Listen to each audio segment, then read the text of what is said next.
push too hard, something would push back. What happens next is my favorite part.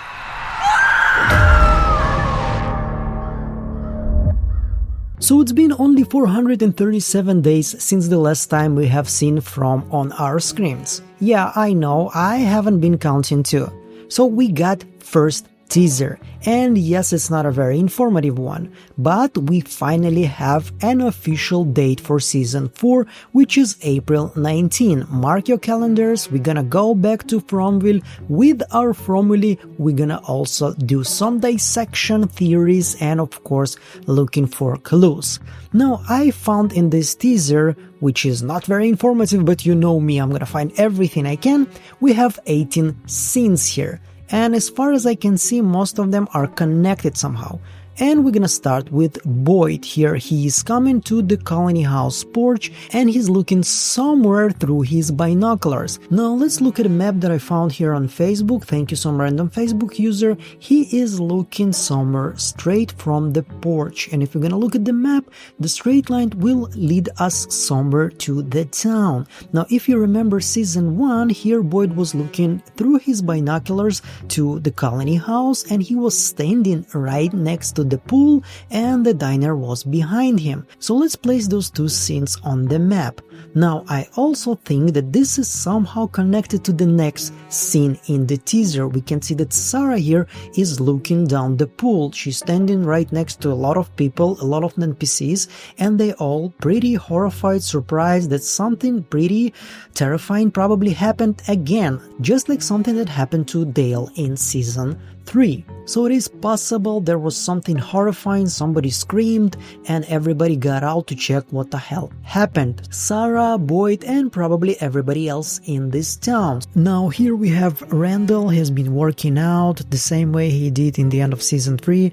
This is right behind the clinic, and there is a possibility that he's also reacting to this event, whatever happened in the pool. Let's place him also on the map. Although here, to be honest, I'm not exactly sure that this is the same time. In this moment we can see that Tabitha is running out of the house. Once again, something probably spooked her. Maybe she also heard some kind of a scream, something that happened in the pool. Let's put her on the map here. Once again, probably, most likely even, it's not the same event for all of those characters, but for your sake, let's put them all on the map so we will know exactly who is located where. Now, it's logical to assume that this scene is a direct continuation of the previous one, because we can see here a close-up of Tabitha. She's looking at something, maybe she's experiencing a vision of some sort, because now she knows that she's reincarnation of Miranda and she's probably gonna have way more visions. But look at the way she's dressed. This is the same clothes that she was wearing in the end of season 3. So probably it's the next day or the same day, but just a little bit later. But there is a good chance that this is her reaction to the news that Jim is dead. This was one of the biggest events, if not the biggest event of season 3, so it is most likely that the beginning of season 4 will be our hero's reaction to the loss of Jim. Now, as you can see here though, behind her there is nobody while she's looking at something, and at this moment when Julie is telling her mom if everything's okay, you can see her in her tone that she's worried about her or worried about something. You can assume that she's worried about Tabitha having another vision, but in the previous scene we have seen that nobody is behind her, so it's either completely two different events or maybe just later. Also, you can see that while Julie is looking at Tabitha, there is somebody's head there on the bottom of the screen. So yeah, not exactly sure that this is the same scene. Maybe she just got out of the house a little bit later. But obviously the news of Jim's death will be devastating for the family, so probably expect 1 or 2 or 3 episodes them dealing with it. And now actually I want to go through 2 images that I can barely add anything to them. First of all, we have Alice here. He's looking at something. I guess the name of this teaser can be characters looking at shit. And I actually have a very very interesting idea what they are looking at, why everybody is shocked, why they're so terrified, and why they're actually looking at the bottom of the pool. But you're gonna have to wait a little bit because this is something I'm keeping for an end of this video. Now we also have an image of Victor here with Henry. Victor is taking it very seriously. He's probably once again reacting to the loss of Jim's life. I know they weren't the best friends ever, but still you remember how Victor reacted when Tian Chen died in the end of season 3. So he's feeling hopeless and helpless again. He has seen this story unfold in front of his eyes when he was a child, and he is reliving his childhood trauma. The events are repeating themselves because the story runs in circle here. So yeah, poor Victor, and hopefully Henry will find some right words to bring him back to life. Now we have also Jade looking at something. Once again, I have an idea what it is, but meanwhile we can see that behind him there is the Hawaii sign, the vacation ad, which is kind of cruel and ironic here in this place. Like, get out of here please if you can, and you can't. And thanks to that we can place Jade very close to Tian Chen's house. This is where the sign is, map-wise, location-wise, so I think this is pretty logical to assume that one teaser is focuses on one event, which is the death of Jim. Adding a couple of more scenes, you know, just for the sake of it, so it's not gonna be just people looking at shit. Maybe we're gonna see some different characters, etc., but everybody looking at the same thing. They are all reacting to the news that Jim is dead. But why they all reacting to this in town? Shouldn't they all discover Jim in the forest when the man in yellow killed him? Anyway, we'll get back to that. Meanwhile, we can see that this is probably the next day after Jim's death. The same clothes on Jade, just like the same clothes we have on Tabitha, right after they played the violin song for the Ankui children. Now we also have Boyd here. Maybe this is already after he ran here from the colony house, and it's not that far away. He's standing also next to the motel, very close to the pool, so him probably, once again, you can see his body language here. This is Boyd in a nutshell. He's trying to do everything. His body is looking at one direction, his face is looking at the other direction. He's trying to fix and control this place so people will not panic, and this is his like body language, face tells everything. Once again, he's lost and he doesn't know what to do in this situation.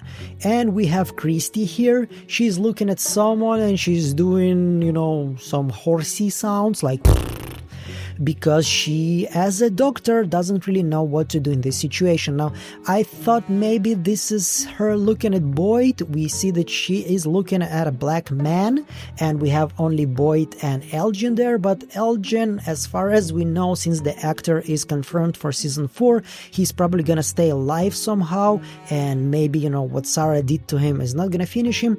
And we can also see here on the right side of the screen like a very dark bluish color, and this is the shirt that Elgin was wearing in the end of season 3, and this is the same room as we can see here on the wallpaper. This is the same wallpaper. So yeah, this is Christy looking at Elgin and thinking to herself, I did not study for this shit, especially not with the equipment I have in this place.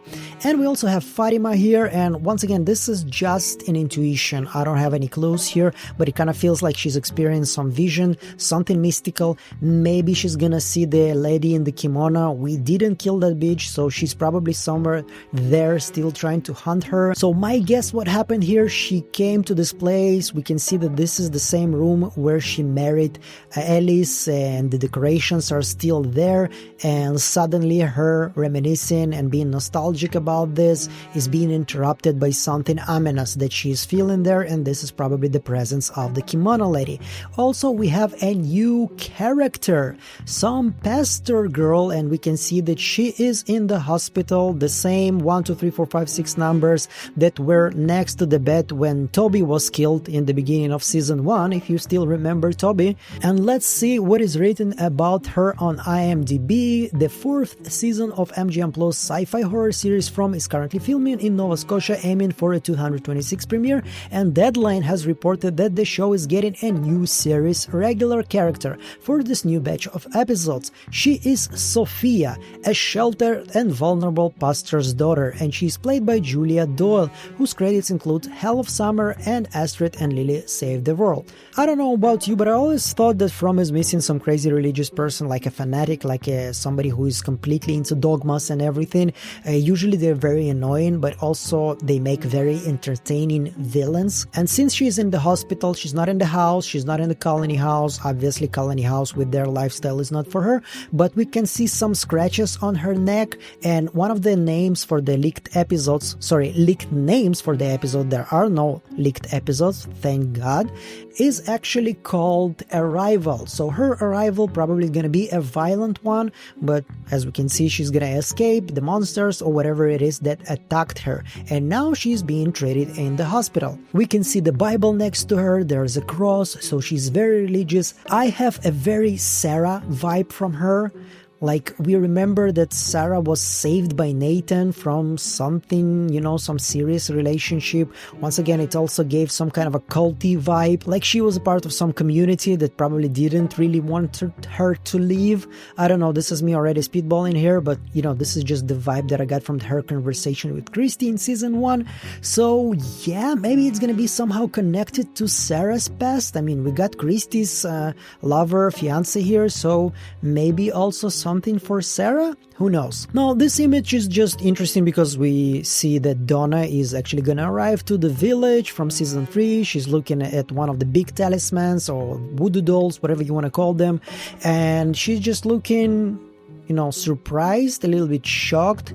She's been living here in this place for years and she didn't even know that there were some kind of a communities, people here before them.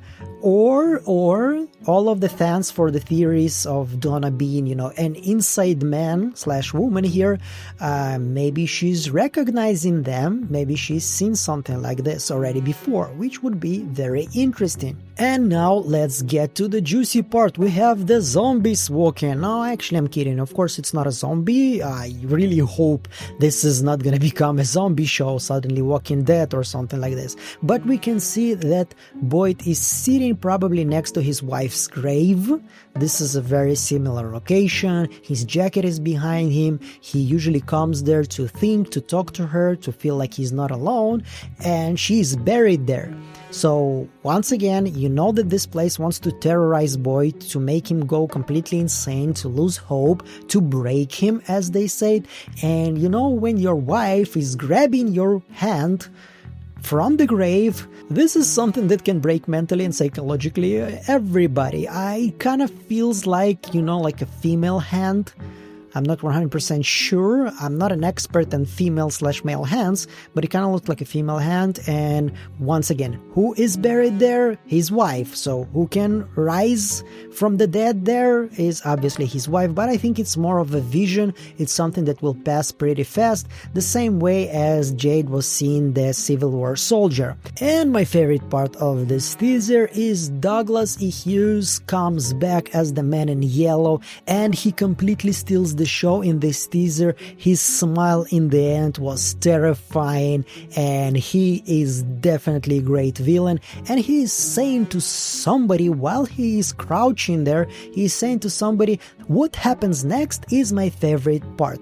So as I promised you, a little bit of my theories. First of all, I'm gonna refer you to my video from Solve, the last one that I did, where I was talking about that some entities in this place, they know how the story is supposed to unfold. It's supposed to run in circles. It's supposed to repeat itself until the end of times. And I think that the Man in Yellow works for the story to continue with the same matter as it was before, and the Boy in White tries to change the story. Those are both entities that know exactly what's gonna happen in this place. Man in Yellow knew that Tabitha shouldn't dig in the house because it's gonna collapse. He was watching them. He knows the story.